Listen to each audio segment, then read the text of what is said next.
Hello everyone, LRon here with part 6 of my Minecraft 123. And so here we are, working on cave-in number 2. And luckily this is going to be the last one before we hit bedrock. Bedrock's kind of a good landmark because actually um, it used to be a good landmark.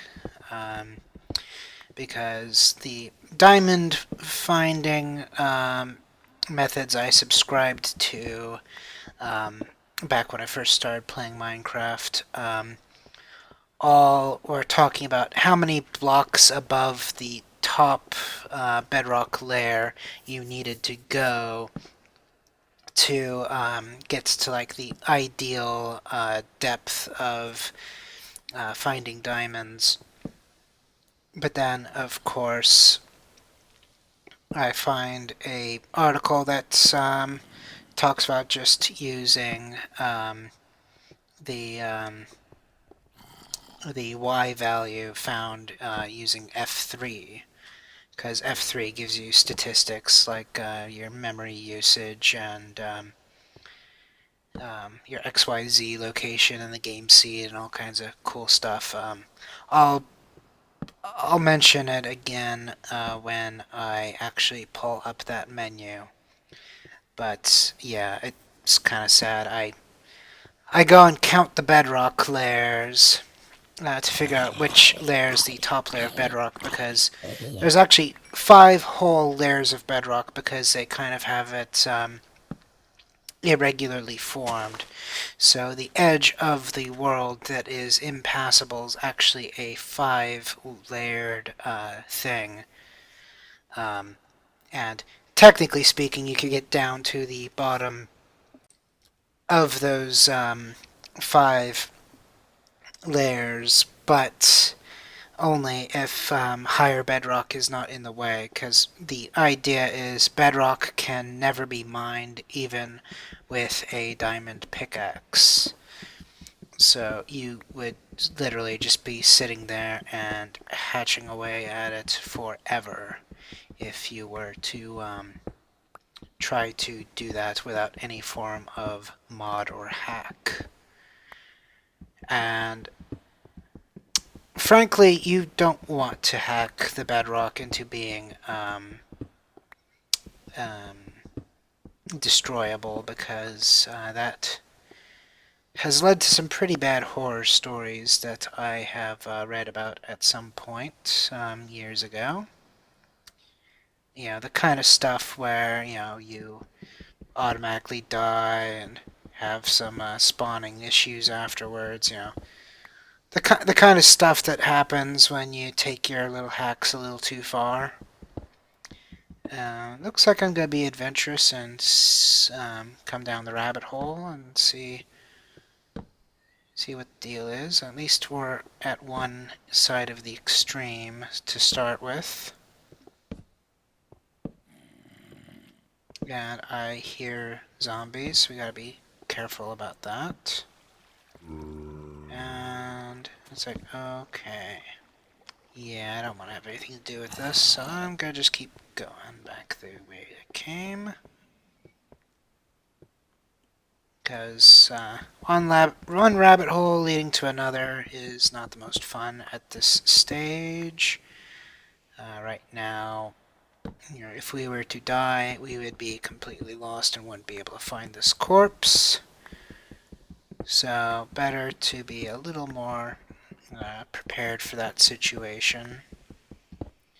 But I think at this point I've only mined out coal at this point, so I don't have that much to lose, unless I kept my iron on me. And spoiler alert, I do die at some point with iron in pocket, and I think I was killed in lava, so I essentially lose all my iron and have to go and mine more. that was certainly a setback, but it's certainly also a overcomable setback. So now that I've done some level of exploration down there, I can cobblestone this up. And it's like, oh, yeah, I need to make myself a workbench. So that I can make more ladder. Because for whatever reason, I didn't make enough ladder when I came down here. I am a bit absent-minded like that. I will often at times forget one critical component that I absolutely need to have. So that's why you'll sometimes see me run halfway to something and then realize that I did not bring what I needed and go back and get it. And it sounds like it's daytime because I hear burning zombies. And yep, the sun is coming up. So now we are going to prepare for daytime mode. I'm going to get my hoe out. And oh boy, I was not planning on having that happen. So let's just have him come over here to an area where we don't care about. Duke it out over here. But of course, in wide open space, where we can back up enough and not really care, they're actually pretty straightforward. You just hit them a few times, and they die pretty easily. But, you know, the key is being able to hit him early enough for him to not get close enough to want to trigger his detonation sequence.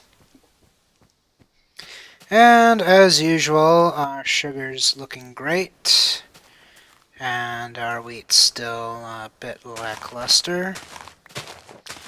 Probably needs one more day worth of cooking before it will be ready to have the first batch be harvested. So I think at this point I decide I am tired of jumping on top of my wheat farm, and so I make myself a little land bridge. And I end up hooking that all up with some more sugar cane, so even though I've got more sugarcane than I could possibly ever hope and dream to consume, I'm gonna make more. And I don't know why. I mean, I don't need what I have, and it's not like producing more this is going to help me in any way, shape, or form. I've heard rumors that you could trade with villagers and stuff like that in later versions of the game, but in this version, NPCs kind of just sit there and have some like weird grin, and that's it. They just stare at you and grin weirdly. So really no point in producing surpluses that you're never going to use, but I don't know. I'm gonna just do it anyways. Because who knows? Maybe I'll get creative and do something like, you know, make myself a bamboo garden out of it or something, you know. But in any case, looks like I am prepping to finish up that pig pen. And so, good, jump in, mine out these. Hopefully I'm smart enough to leave myself an exit strategy. Looks like I don't. And so getting that third layer. And looks like I'm also going to expand the dimensions a bit as well. And that'll be it for this video. I will see you next video.